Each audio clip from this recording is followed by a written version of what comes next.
I'm a very easygoing kind of person, but one thing I hate is men who wear sandals in the summer. It offends my sensibilities, and I get angry. I have to look away. I don't want to see men's feet unless they're a Roman gladiator or something like that. I think sandals have no place on a man's foot or a woman's foot. I not only use sandals in the summer, which I like very much, but I use them as well. You do look like the type who might wear sandals. Yes, and I've thought this. And I use sandals with socks. Sandals with socks. And everybody tells me that the worst I'm thing not in the sure world. if that's worse or better. Oh, hang on. We're recording UFE. It's true.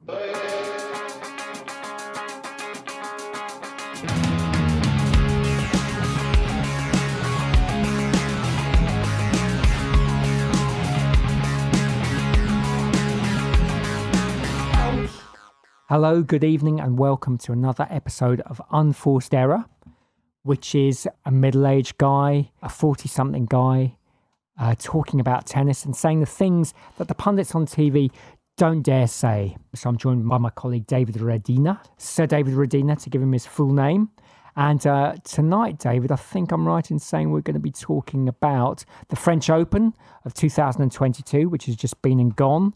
And then at the end of the programme, just a short preview of Wimbledon, which is coming up. The grass court season has started. But before we start, I lost 6-2, 6-love at tennis this week in my club's competition. When's the last time you were beaten so heavily? And how did you feel about it?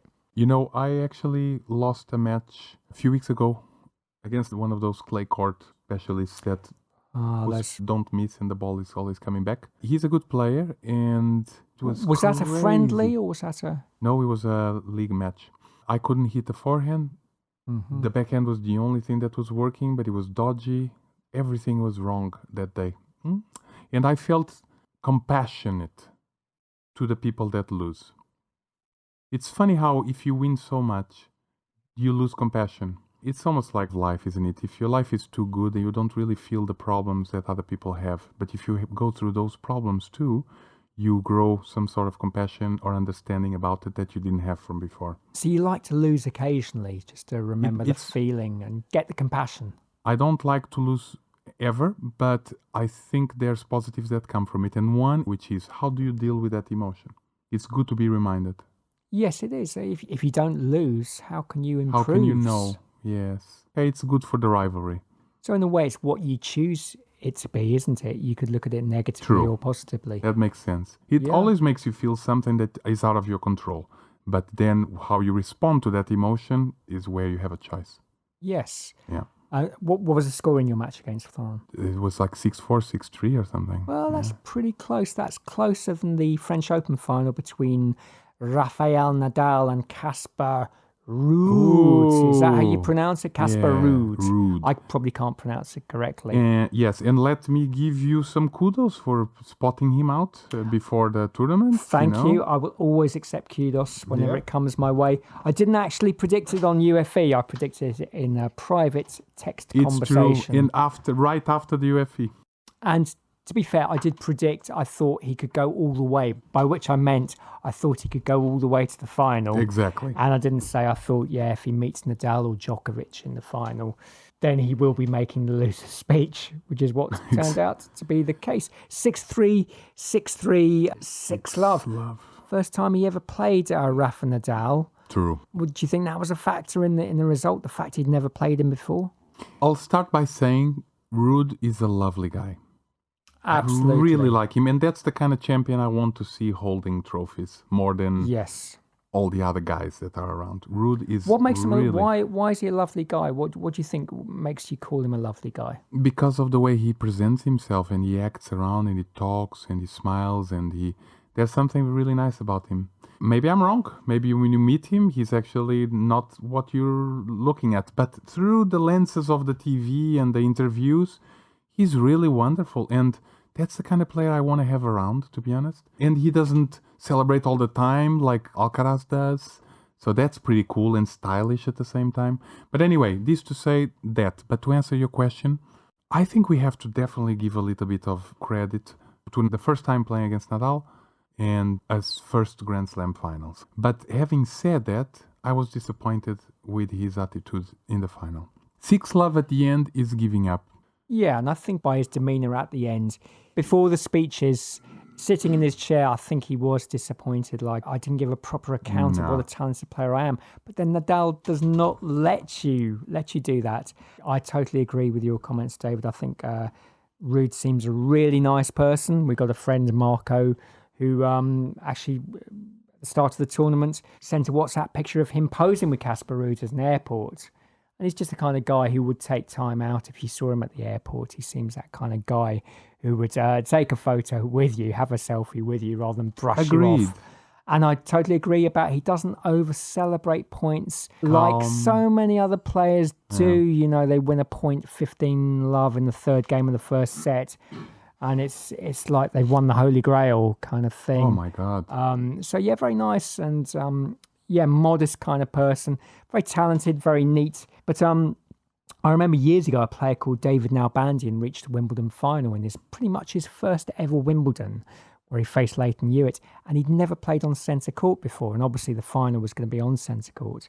And the organisers made an exception for him. They allowed him to practice on centre court before the final because he'd never played on centre court before. How nice is that? This was in the years when the semi-finals were played at the same time. So one semi-final would be on centre court and one would be on number one court.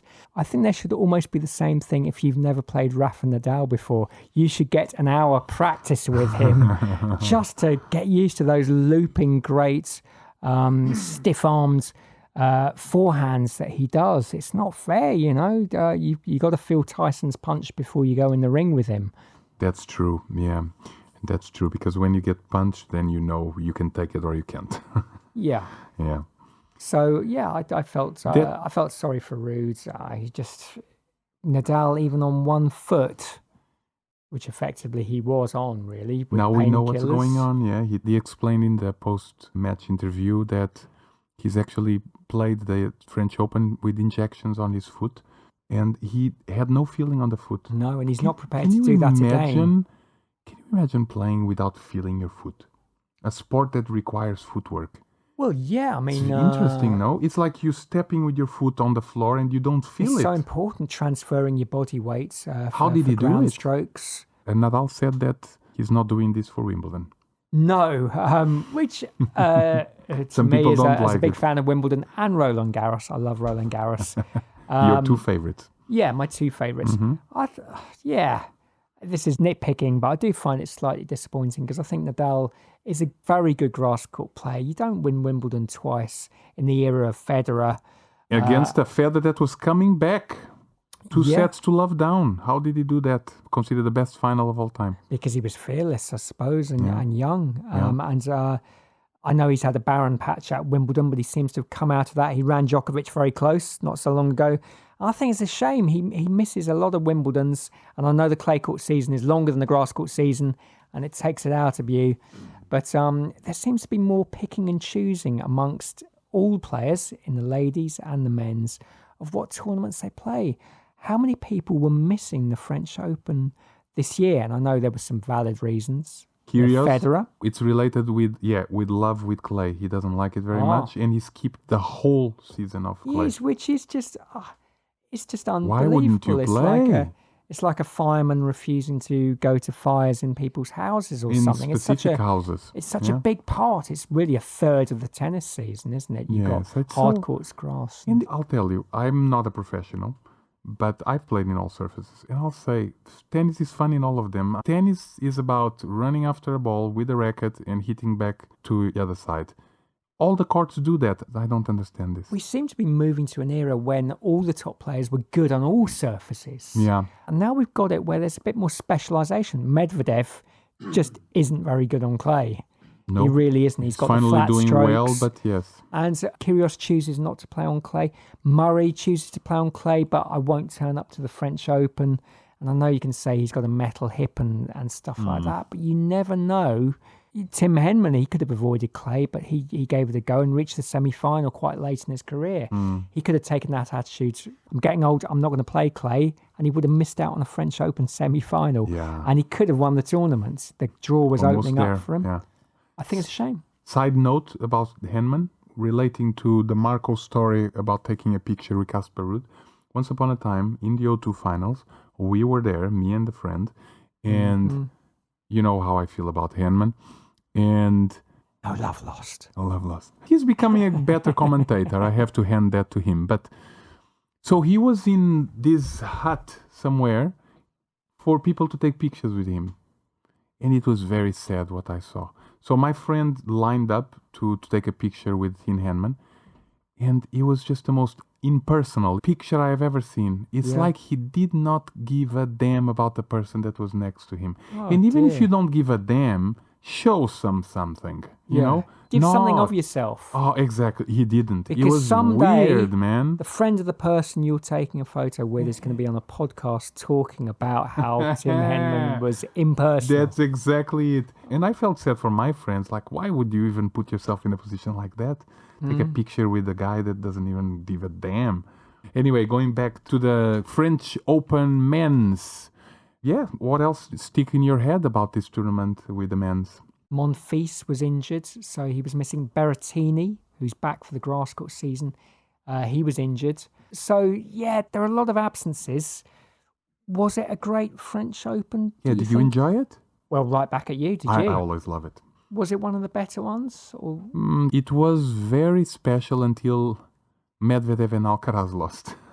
You were following those two, I follow all of them, and I have to admit, I was on the Alcaraz excitement train, the roller coaster, and he definitely was the one that I was at least hoping to get a semifinal against Nadal or Djokovic. When he lost that match, I was a bit like, But then I was excited about Zverev. For almost a decade now, all these newcomers, they've been hiding under the shadow of the top three, accepting defeat. They're saying this in their heads. I'm one of the best, but it's okay to lose against the top three. Then Alcaraz arrived, and Alcaraz stirred the pot there because he not only proved that I can beat these guys, he beat Nadal and Djokovic, not in a Grand Slam, but one after another, and then Zverev in the final. And I think he came out this new feeling for these old new guys. And I think Zverev is the one that got it more to heart. And I think something clicked in his head, and he is like, I'm not going to be beaten by this new kid. Why am I not the one doing this? Because he suddenly was playing special tennis again. Well, in the last UFE episode, which I listened back to just today, where I was kind of writing off Zverev and Tsitsipas, saying, it's unlikely they're going to be the ones to usurp at the French Open. But I think Zverev was on the way to proving me wrong. I disagree with you in that they'd accepted they weren't going to beat Djokovic and Nadal. I think they really wanted to beat them, but they became very disheartened when they couldn't. There have been some notable exceptions, of course, but I think with the Alcaraz roller coaster, I must admit, maybe I'm just being a cynical old person, but I didn't buy into the excitement as much, and there really was excitement. Everyone seemed to be talking about him. The crowd seemed to be really enthused. He almost got knocked out in the first round, didn't he, by the Spanish chap who looks a bit like a shark, Batusta Agut. But then after that match, he was on fire, wasn't he? He was. He understandably, I think, felt the pressure. And I do think beating Djokovic and Nadal in that magical tournament, which he won, I think great achievement. But I think it took it out of him. He did pick up an injury there. I think it might have been a bit more significant than he let on. It meant he had to miss the final pre-tournament, a pre-warm-up tournament before the French Open. But yeah, your original point about, I think Alcaraz has given a kick up the backside. For everyone to wake up. Zverev and Tsitsipas didn't work out for Tsitsipas in the French Open. True. But they thought, okay, we can't beat Djokovic and Nadal, but we don't like the idea of someone overtaking us in the pecking order. And fair play to Zverev. Really good. I think he has tightened up a bit. He still does those awful double faults, but he was worrying Nadal, and I think Zverev is now emotionally invested in the French Open, in that he knew he had the beating of Nadal. He was going to push him all the way. It might have still been Nadal, but Zverev was going to take him to 5 sets. Zverev, and I think now, and maybe wouldn't have said this before the tournament. I think Zverev could now win the French Open in the next 1 or 2 years. He is now connected with the tournament. He got a lot of brownie points for coming out and waving goodbye in his wheelchair to the fans. He did seem to cry a bit like a girl when he went down. I was shouting at the TV, get up, come on. We got to comment on Nothing wrong with you, but I was wrong. There was something wrong with him. Yeah, but I mean, the way he took pain showed a little bit of how he is inside himself, because he was crying not like a girl, like a child. He was. Yeah. I know it was painful, but judge me if you want. But I will. think that cry was a cry to show the world that he was really hurt. Was it partly a cry to show, oh my God, this is my big chance. I was doing so well. But isn't it weird that's a possibility. that the top players don't tend to get injured in these big matches? It's people like Philippoussis against Sampras when he was troubling Sampras at Wimbledon was a setup. He gets injured. Sampras got injured against Curry in the Australian Open. I think he was being sick on court, but he came back to win. It's almost like the top players, the gods, they don't get injured in these matches, these top matches. It's meant to be, isn't it? Isn't it strange that? What a strange coincidence that it is. I think, was it last Wimbledon when Federer was in real trouble in the first round? Was it against Mannarino? Again, it's not Federer who gets injured, it's Mannarino. Yeah. It's just a strange coincidence, isn't it? Yeah, because Or is it a coincidence? I think it has something to do with the magic of their drive, how they are strong-minded. Somehow the body responds to that. Yeah. Somehow. Whereas we know how there's a bit of snowflake in Zverev, and I think maybe that's why these things happen to him. I know the injury was bad. Maybe not now after this. Maybe that snowflake will melt away a bit Hopefully. more. And he's it's about like, time. come on, I can do this. I've almost climbed the mountain once. Maybe next year or the year after I will again at Roland-Garros. Yes, and he taught a lesson to Alcaraz in that match. Although I must say that Alcaraz, it was the worst day for him, and he couldn't hit a ball. But this happens. And then Zverev was serving like a god, so he was like, but he was fighting against the last point. You see, I like that about Alcaraz. Yeah. Whereas I think that's what disappointed me in Ruud in the final. Being against whoever it is, you can't lose 6-love in the last set in a Grand Slam final. No. You have to fight. And I know he was fighting, but there was some defeat after 2 sets. I mean, who's going to beat Nadal after being 2 sets down in a final of the French? Nadal has never lost a French final, has he? He hasn't. I don't think he's gone to a 5th set in the French. Maybe once against Djokovic. I think he won. That's a good question. That might have been the semi-final. Incredible. Well, Felix Auger-Aliassime took him very close in this tournament. Yes, that was the best challenge. I'm not sure Djokovic gave him the same challenge. No, Djokovic. What do you think of his keenly tournament? Anticipated, but Djokovic it just was not one of those days. Unfortunately, I thought Djokovic was really peaking at the right time. Yeah, and it was going to be a very juicy match. But once Nadal gets his foot, injured or otherwise, on your throat, he doesn't really let go too often at all.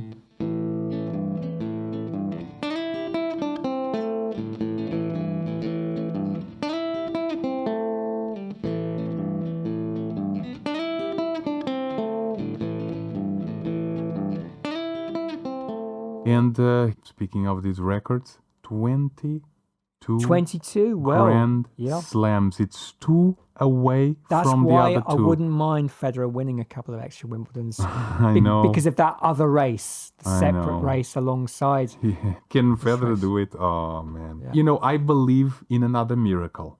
In Wimbledon, coming back, excited, body good, giving it all, and winning another Wimbledon. But 2. The second coming, the third coming even, really. After 40, it's tough, man. It's really tough. And especially after all these surgeries that he's been having. It definitely is. But I miss the old GOAT, if I can call him GOAT. And partly what I miss is he's so quick in between points, whereas I hate to bring this up again. I know it probably annoys you, David. I love that you bring this up. Nadal, the number of times he bounces the ball, and does sticks a finger up his jacksie, lines up his bottles. It hasn't improved with the stopwatch. I don't think. It's worse. It's, Now he it's uses the bad. whole time. Djokovic, again, yeah, it's a long time. These are the two Forever. most successful. Kilic, God bless him, he had a great tournament. But Very again, good it's tournament. Out of bounce, nothing. bounce, bounce, Bounce, bounce, bounce, bounce. bounce, While his foot bounce, twitches. bounce. This is watching paint dry. And It's horrible. It's horrible. It's not tennis, man. Ruud in the final, I found in the semi-final against Kilic and against Nadal, he was waiting there, and there were times when he was just looking It's up not- at his box. I and know. His eyes were wandering. He was bored. I wouldn't be surprised if he got a book out at one stage and started reading it while waiting Yes. to receive. I would be pissed off. Yeah. I would lose my cool. How do they get away with it? How do It's- the rules? it's- We know this it's is a too problem. much. We're trying to make tennis sexier for young people. Oh, How is that sexy? horrible. It's like watching fly fishing or something. And exactly. That's a good It one. just hasn't changed. It's horrible, and it's counter excitement, counter sport. These things don't change the grunting as well. I was watching Murray's match against Kyrgios the other day. And Thank you for he's become noticing. a grunter. He's become a Wait, grunter. You know what's happening with tennis? You mean I wasn't before? It wasn't. Jim, no, you come from even before me. Tell me the truth. Let me put it out there and you tell me what you think. I've been noticing that now everybody's grunting, except a couple. Why is everyone grunting now? It's become a form of playing tennis. It's part of the training, I think. Well, it improves your timing, doesn't it? Because a lot of these players don't grunt throughout the whole match. It's when they're down, and you're reinforcing that timing. And I think grunting does help. I don't know if you've tried it yourself. And repetitive behaviour can get you into a groove, which can help you in a match. I understand. For me, repetitive behavior is hitting a tennis shot. You repeat that so many times per rally that's enough. And you know what? There is this girl called Trevisan, which she got to the semis for the first time. Yep. And her grunt goes all the way until the opponent. That's just, too much. But come again, on. there's no law to tackle this, I know. really, is there? No. And the opponents must be annoyed. They must be having a word at changeovers like Goff was annoyed. Yeah, She was talking I to don't blame her. Very, very annoying. But yeah, this is the tennis nowadays. Everybody grunts. But sometimes these grunts sound like a line call, like someone's calling the ball out, which must be very, very tricky for the opponent. And I've come across that too. Sometimes my opponent makes a grunt like he's made a mistake or he's calling it out. Yes. There's some very odd players in Brighton, okay? Don't get me started. In the world, I think this is a In world. the world, I yes. think I'm talking about where we live, but yes, in the world. Night matches, late night matches in the cold of Roland-Garros. We didn't have them a few years ago. Are you a fan or an enemy? That was a problem. What's up with having night sessions and day sessions? Get rid of that. Wimbledon doesn't do that, and I respect that. You buy your ticket, you have full day at Wimbledon, full day at the French. The matches in the night always start with little numbers, and you get people constantly coming in the first match. It's fucked up. Second of all, if you're going to do it, then at least start earlier. If some of those matches, especially the semifinals of the men's, if that would have gone 5 sets, would have ended at 4 or 5 a.m. Yes, start earlier. Yeah. And then there's another problem. They only put men's in the night. Well, yeah, And they didn't like that. That was a bit weird. Amelie Mauresmo, the tournament director, she said that's because people at the moment are more interested in men's tennis, and she got into a lot of trouble for that. And she said, the quote was taken out of context, which is what people always say when they get in trouble for a comment. But do you think she had a point there? Is that fair enough? If men's tennis is more popular at one stage, you should show more of these prime time night matches. In my opinion, it has to be one woman's, one man's, and it gives more space, more time. I mean, the women's match is never going to be 5 sets. So alternate it. Alternate it, yeah. Man, woman, man. And this is not even about equality. This is just about having a nice show to watch. You want to watch in the night a woman's and a men's. Well, the great thing about a women's match as a night match is it's not going to last that long. It's not going to last so long. So if you're tired and it's like, the night match is starting at 10 o'clock. It's a ladies' match. I might as well watch to the end. Whereas if it starts at 10 o'clock and it's a men's match, I would think this could go on for 4 hours. I'm not going to watch any of it because I won't watch to the end. So what's the point? Yeah, that's it. I think that was bad. Then they have to change. They have to start earlier. Yeah, it's too late for people to catch the metro home. That's not how it should be. But I love the atmosphere of day matches. And I think you lose some of that in the nighttime. You know, looking at the picture of Roland-Garros in the daytime, that's Roland-Garros. And one of my favourite matches is the day-night match, where it starts in daytime. Someone's on top for, say, 2 sets. And then the lights go on and it's a different match. The temperature drops. And suddenly the other player starts playing well because and that's great. You've got this story to the match. Sounds it changes. great. I don't like an all-night match. It's just not my cup of tea. Yeah, I understand. And it's my favorite time to play tennis and to watch tennis. The night is very special. It's where the human nature becomes more outgoing, extroverted, and more expressive. Let's add the alcohol to it as well. That's why pubs open in the night for people to go out. That's why the night is the place to be naughty, the time to do all those things. But definitely there's something special about the night. But I do like from the day to the night. Clay courts have a story even without day and night. So tell us more about the watering and how it changes the courts. I can't even remember anymore what was my message to you. I do remember that the watering depends on the conditions of the day and also on how the clay is looking like after 1 or 2 sets. So they will water. Change the bounce. They can change the bounce. It can change the speed of the ball, the way you hit the shot. So the clay court is probably the hardest to adapt over time in a match. Even the grass doesn't change that much in one match. No, it changes over a tournament, though. Over a tournament, there's more like that. Yes, probably we can more see in it. the past. You know, the court gets worn in different places. Yeah. But all these different conditions, we all say, Nadal, this is not the condition for him. It's cold. The balls aren't going to be bouncing as high. I was going to say that. He always adapts. Yeah, I was going to ask you, does this conversation give more credit to 14 slams at the French? Because Nadal is adapting to all of it. Yeah. Maybe his game style is just designed for it, isn't it? It is, and especially the French Open, I think. Yeah. You know, he does lose sometimes in the build-up to it. They're very big tournaments as well. As I keep on saying, Nadal doesn't lose, he just gets injured. And if you look at the times he's lost in the French Open, there's often an injury there. You know, there's always something going on.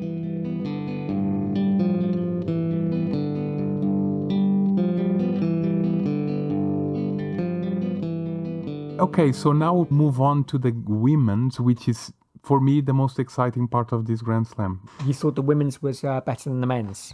Definitely ended on a better note for me than the men's. But the reason why I like the women's very much is because there's a great story going on, finally, after all these decades of us talking about tennis in the UFE show, complaining about the women only having one hit wonders and then disappearing. We finally have someone changing history, hopefully. And that girl is called Emma Swiatek. Raducanu. Oh, sorry. Rewind. But all these years we've been kind of like saying, hey, you know, come on, there's only one person out there, it's boring. And now we've got someone else out there, but there seems to be no rival. Again, it's perhaps sour grapes from me, but I would have loved to have seen the changing of the guard with the old queen getting deposed by the new queen. I don't blame Igor at all for that, but she's taken over from Serena at the head, or Ash Barty, but they haven't really overlapped, have they? That would have been such a great rivalry now. What a shame that... Yes, it is. Barty should have finished this year at least, you know, for us to watch some incredible... Because... Wouldn't that have been great? A Barty-Swiatek final. Oh, it would have been so much better. Swiatek literally annihilated everyone. There was only one very interesting... Guys, watch out for this woman. Her name is Zheng, and she's 19. And she took a set out of Swiatek. If I would take a wild guess, the next few years is going to be Swiatek and Zheng fighting for titles. Your educated guess is they're going to be the rivals, not Swiatek and Gauff. Gauff needs a bit more pedigree to get somewhere. She had a great tournament, Gauff. She had some tricky matches, which she came through pretty comfortably. She's playing well. I'm glad to see it. She is, but I'd have to say her forehand completely went missing in the final. Disappeared. And it happens to all of us. It happens to us less immortal. She's a great player. Happened to me a few... But you're being ultra critical, and which Alf probably was and should be after the final. Yeah. She was netting simple forehands. They weren't forced errors, they were unforced errors. And yeah, she must be disappointed. She didn't show No, she her did not. capabilities. Her forehand is a lot better than that. And she was playing really well. I mean, we have to again congratulate Goff, this youngster, finally reaching a slam final. But I think I'm there was a proud of her. similarity between her and Ruud. And yeah, I think Alf, even more than Ruud, didn't show her full Didn't game. show. No, they were not there in the final. And yeah, it was a let-off. He was. Both finals were disappointing. They are. I mean, I think to me, it's nice to have at least one of the finals be close. Doesn't have to go the distance in either of them. Come on. And we need that. And I agree. often the French finals do seem pretty one-sided in this era. Nadal, it's often straight sets, isn't it? Yes. And when Świątek won a couple of years back, she annihilated everyone as well along the way. And look at this, look at Świątek's quarters, semis, and final. 6-3, 6-2, 6-2, 6-1, 6-1, 6-3. I mean, there's no fight in these girls, almost. You know what she's been doing to the players? She's rushing. There's no time for them to think. The tennis is spectacular, Jim. She's the anti-Nadal. Have you watched some of her matches? When she's playing, the ball is always on fire. You see a bit of trace of fire in all her shots. It's spectacular to watch. It's proactive, aggressive, powerful, and consistent tennis. It's unbelievable. By the way, there's another player that I wanted to mention. I really like her, Kasatkina. She has a whole different type of game. It's almost like a cartoonish tennis. Very balloony, but she has hands of gold. She has beautiful technique. She does everything. And where does she reach? And she reached the semis where she got wiped out by Świątek. Yeah. And if you haven't watched Kasatkina's press conference after losing, go and watch and learn. I'm telling this to any of us. Learn how to speak after you lose. I really like this girl, her personality and her game. So I hope that she starts coming up again. But going back to Świątek, Jim. Well, what's going to happen? What in is a row? 37. Yeah, what is the golden question? Where is it going to end? Is can someone hypnotize her to think that clay? 6 tournaments in a row. The grass is clay. Yes. Can she step off one surface? Well, she won now 6 tournaments in a row, and it was hard court and clay. So it's not only clay. No, it isn't. But I don't think she's made an impact on grass yet. Not yet. And there's quite a few people who Zarka really hasn't shown grass court form. It's not looking good for her at the moment. Not at all. Ozaki is like a forgotten story almost, and a boring one, by the way. But don't forget one thing: Świątek has never ever reached the grass season on fire like this. And she's got no Ash Barty, to have to pass the net in a Wimbledon semi-final or final, so she might have that opportunity. Yeah. Okay, there's no one around. So, yeah, let's see. I have one prediction to ask you. What's going to be the number Świątek is going to lose at? Venus Williams at 35, Serena at 34, Świątek at 36.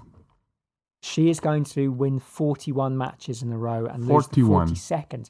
And that is because 41 is the magic number. Bjorn Borg at Wimbledon won 41 matches in a row.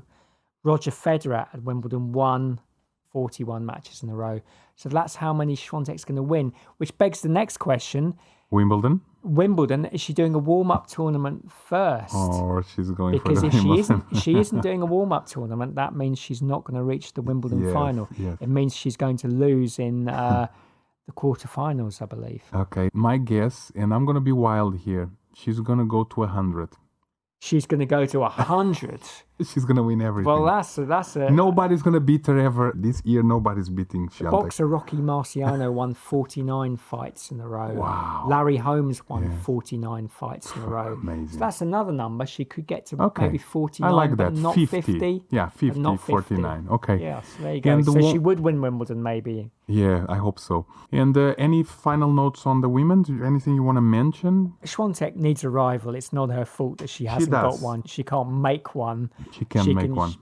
Quite right. Like Nadal, if she can win 6-love. Exactly. Go for it. Conserve your energy. Don't get injured. Rule change. Talking about rule change. Okay, Jim. we have a rule change from the commentator, one of my favorites, don't remember his name now. He came up with this rule change. If you want a medical timeout, you have to give up 2 games. And to explain, there's a lot of players now going for timeouts. A little massage here, a little something there, to improve the condition. Minor operation there, surgery. To improve their body. But that's not really fair, is it? Because you go with the body that you have to a match and you deal with it. And if it doesn't work out, your body or your mind or your technique or whatever you have in tennis couldn't beat your opponent. But now you're getting these massages and you're using this medical timeout strategically. Tell me what you think. Would it count as a medical timeout if they have the medical attention during the normal time span for a changeover, which is what, is it a minute you get for a changeover or 2 minutes? They definitely can get massage. But it has to be within 2 minutes, and then that wouldn't count as a medical timeout. They wouldn't count, but I think they have a limited amount of visits. So would that be part of the new rule? Maybe, because I don't think they can't bring them. I mean, would there be? I mean, if you were allowed medical attention at each changeover without this new rule coming into effect, you'd have to have a doctor available, wouldn't you? And they've got tournament doctors, but they haven't got one for each match. No, surely, have they? Definitely not. I think in principle it's a really good idea. Yeah, you forfeit a game, and especially 2 games, because you could go, okay, I'm not breaking this guy's serve. I'll take my chances in the tiebreak and give up 1 game. So I think 2 games is better for that. I think the great thing about it is a rule like that would make it more like public courts tennis, where you can't just lie down for 10 minutes and phone up a doctor friend to come running from the house, and your opponent will go, yeah, let's wait till you're better if it's a league match. I do think it is strategic and it is being abused. In football, you can't have a massive long timeout there. So, yeah, I think that is rule change approved by me. And would you change anything in that rule change? Add anything to it? Subtract anything from it? So you'd only be allowed 1 medical timeout and forfeit 2 games. Is that right under the plan? 2 per match. 2 per match. Okay, continue. Okay, for ladies and men's, because they're a different length of match. Yeah. You know, here's another idea to integrate that on the idea of people changing over. So we have so many different changeovers in men's tennis. After 1 game, they go to the towels. They're not really allowed to. After 3 games, after 5 games, after 7 games, after 9 games, after 11 games, there are all these breaks. So, yeah, just have maybe at the end of a set you have one. And then a player could call for a timeout, not for medical, for any reason they want, once a set. Oh, I see. It's like a timeout so in you would basketball. Have a maximum of 3 kind of timeouts, changeovers per match. Wouldn't that then bring back the problem of using that to change momentum? It would still be the same problem, wouldn't it? It would be strategic, but it would be openly strategic instead of, I'm pretending my ankle hurts. Yeah. So that makes sense. It's like basketball. Basketball, the coach can do a timeout when the team is running out of control and losing badly. Interesting, because sometimes someone would make a bad strategic one. You won 4 games in a row and you call a timeout, and then you don't have to call a timeout. You can use it or lose it. It's up to you. That's more out in the open. I approve that modification. What about each player can call for 1 break per set? For anything. If both players use that, if they both play that joker card, there'd be 2 breaks every set. Yeah, I would go for 3 breaks per 5-setter.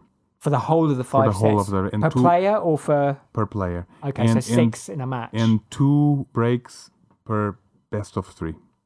Per player. Okay, yeah. Something like that. I think 1 per set is too much. Well, we don't have breaks when we play in the blazing hot sun. I know we're not professionals and our rallies are we don't play at shorter, that intensity. But yeah, the pros, if they'd be exhausted, but isn't that a good thing? Because you get a different style of tennis. It would be less kind of There'd be times when they kind of have to let shots go and regroup and be more strategic.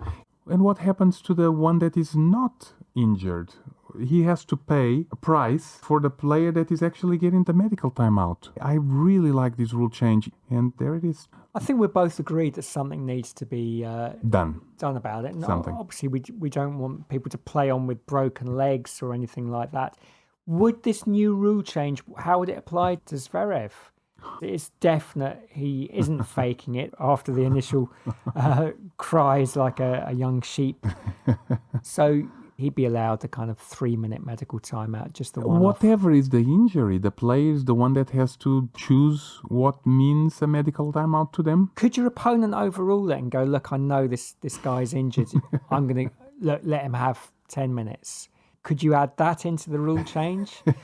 No, the 1 hour, we're already completely going too far. Too generous. We're at a generation of creating more snowflakes than warriors these days. So maybe warriors will come back one day. Very interesting. Rule change. Bring it on. What's yours? My rule change, and I've been opposed to this, but I think I'm now in favour of this rule change, is no warm-up before the tennis match. I'm just getting more and more fed up with warm-ups. I had a match after I got thrashed last week. I had a league match against a very nice guy, Steve Penny. And we did that little warm-up where you stand on the service line and you just pitter-pat the ball back. No. And I said, should we stand back now? And he said, oh, thank God you said that. I hate doing it. I said, really? I said, I hate it too. And we both said, why did we do it then? And it's because it's almost become accepted. Pathetic. You have to. I think, and again, it's one of McEnroe's ideas, there's times when you haven't got much time. Let's just start the match. You can warm up in the first few games, and it's exciting. You're going to play a few loose shots. You might play a few great shots. You might start on fire. Just start it. At least it's timed in the professional game. It's 3 minutes, isn't it? Mm-hmm. But in the amateur game I play, these warm-ups can go on for about 8 or 9 minutes. Horrible. And like, can you give me some forehands? Oh, man. Can you give me some backhands? Or can you give me some lobs at 32 degrees northwesterly? Come on, it's time to go home and we haven't even started the match. It's horrible. You know, I love your rule change, one of my favorites until now. Everyone that I play against that asks me to be there in front of the net doing that warm-up, I make them feel bad about it. I put the most boring face. I don't do spin at all. I just bunt the ball back. Have you ever had a rally in an actual match replicating that warm-up where you're both standing on the service line? It doesn't exist. No. It doesn't exist. So what is the point? It's horrible. I hate it. You might as well both practice tweeners before Honestly, the match. man. For all the good it would do. Exactly. I'll go further than that, David. I worry I'm going to use up my best shots in the warm-up. So if I play some good shots in the warm-up, I'm like, that's it, I'm going to lose. And I must admit that you are definitely the warm-upper that I play against that hits most winners in the warm-up. Well, to defend myself, the whole point of tennis in a match is really you're not playing in a match shots to your opponent. To aim the ball at your opponent. So a knock-up is getting you into a dangerous habit where you're playing the ball nicely to your opponent, setting them up for a big shot if they want, which they're not allowed to do because it's a knock-up apart from me. So it's a totally... You're the only player that does that on a constant basis. But I don't mind it because, you know, whenever you do that, I look at you and I go like, Jim, you're ready to play, aren't you? Let's go. But yes, I like your rule change. I support it enough. And, you know, today I was playing against a player that just kept serving. Yeah. In the warm-up. Yeah. It just went 4, 5, 6, 7, 8, 9. It was like, why am I even passing the ball back to this guy? It's like, but I'm being nice. I'm passing the ball back. It's like... I think if you've got to have a warm-up, 4 serves from each side. Yeah, is 4 serves from the juice get side. Your arm going. 4 juices, 4 serves from the ad side. So 2 first serves and 2 second serves. Yeah. Agassi always used to go for hell for leather in the warm-up too. Again, I should state, page 53 of his book. He would hit pretty full throttled, and I think people took the mick out of him for that. And also, there are players that sometimes they still want to warm up their serves, but when you're warming up your serves, they're returning your ball so you can go grab it and then pass them the ball so they can continue. That's me. I do that because I like to practice my return of serve. And I was going to ask you if that annoys you, but now I know. No. I think it's really boring that this person still has to serve and is making me go chase his balls because he wants to practice against the serve that I have. Grow some balls and wait for the first serve of the fucking match, man. But I'm not telling you off. I'm just saying this because I've never really noticed you doing that much. You tend to do that, Jim, on the last warm-up serves that I have. I didn't realise that. Yeah. That's a good idea. I don't do that. So but you I normally should. don't do that when you Yeah. still have to serve. Yeah. So I respect that, but there are players that don't do that. They will still Did you want the know ball that back. the professionals, they do the toss before the warm-up? So you'd know if you were returning the serves that was acceptable. Yeah. But at our level, we do the toss after the warm-up. Yes. So, yeah. That's a good point as well. So getting back just one final point, Yeah, as go. Colombo would say. Please. In an actual match, you've started the actual match. How do you feel about you serve out and your opponent hits the ball back? Should they pocket the ball, hit it into the net, hit it into a place where it doesn't interfere with your side of the court? Or should they return it to you and call out? How do you feel about that? Oh, I know exactly how I feel about that. Share. Let go of the ball. For example, for me, whenever a player misses the first serve and he's going to serve again, every time I have reached to the ball, I stop the ball and I put it in my pocket. There's no chasing the ball away from the court if it comes back. There's no time wasted. He can concentrate on his little basketballing and then serving the second serve. So let me get this clear. You don't want the returner to return the ball to you if you've hit your serve out. It's I when do they that as well. Oh, you do? But lots of do. players do, Jim. Most players I play against do that. But you would rather that they just caught the ball pocketed. Why are they giving me the ball back? I suppose there's an argument that your second serve could be a net cord, so you would need two balls. But then you could always, if you pocketed the ball, just pass it to them then. Yeah, look, it happens a lot actually. Yeah. But still, this means... You'd prefer them not yeah, to do no, that. what this means is, whenever the ball is coming back from the first missed serve, the first serve missed, the missed first serve, what happens is, if the player is passing the ball back at you, he's immediately interrupting you and your flow. moment. Yeah. Yeah, it's like, why are you passing me the ball? This is my moment. I don't want it. Every once in a while, you do reply to some serve because you're not sure if it's in or out. So you want to make sure that the opponent understands that you are ready to answer. Isn't it? Sometimes the serve is so close, but it's just out that you have to commit to the You have shot to just in commit. case. Which looks really dodgy because if you're going out, you've got to time it right because otherwise it looks like, True, my true. return's gone in the net. Exactly. Out. Yeah. Yeah. Exactly. So yes, I think we got to be tolerant about it. What Where about do you you? You're stand okay on, with it? Where do you stand on clearing the balls your side? So, okay, you do your serve and it lands in the net your side and it bounces back and trickles back. Have you got a policy on when you would clear your court and when you would just let it go, leave a ball on your side of the court? And It's normally do the second serve? service line, isn't it? Yeah, I have that too. Do you have that? Is that a common thing? Yeah, if it goes, comes back over the service line, I would clear my side. But that's if it's what before, I do. And of course, before the server is going to serve into that pocket again, of Yeah. course. But let me tell something warm to you, Jim. yeah, Even I'm up though for in that. the last 10 minutes you discover two things that you do that I don't like, you're on the top 3 players that least annoy me. That's really good because So I there's do no- sometimes there's think no that annoyance. I think I sometimes annoy other players because I do collect balls for my opponents, and actually that annoys you, doesn't it? When we're changing over ends. Oh my God. And But you stopped doing it and after I asked. Yes, because you told me. That was very nice I would of you. collect the balls and I hand them know. to you like I was a little dog or something, I suppose, or a little ball It's boy. very kind. I'm feeling bad that about you this have to say because this, I feel guilty because they're being so nice. Yeah. But I'm like, please, my moment of concentration before serves is going to grab the ball. That's my That's moment. your me time, isn't Yes, it? Yeah, that's your me you're time. Thinking. I'm always collecting balls from my opponents during the game too. If it's my side and they're serving, I will run over, or if it's just their side of the net, I'll reach over. You're being nice, yes. Sometimes it interrupts their flow. It's not deliberate. It's but- true. How about this one? Do you find any players you're serving and they'll collect balls their side? So when it comes for you to serve, you've only got one ball. That's what I was gonna say. Two balls. Thank you. And then they'll grudgingly give you the third ball, and you think, but you still got the fourth ball. Can I not have them all? Just today, every time I was serving, You're I begging- had 2 balls. You're begging for balls. I'm asking them. And you can need pass- 3 at least, don't you? Yes, and I want 4. I don't want to be receiving balls from the opponent all the time. You know what I mean? Being fed. Every once in a while it's okay, but I want to have that moment. And today I was playing and I asked, please, can you give me the 4 balls? Very kindly. Great, pass the 4 balls. I did my service game. He did his service game.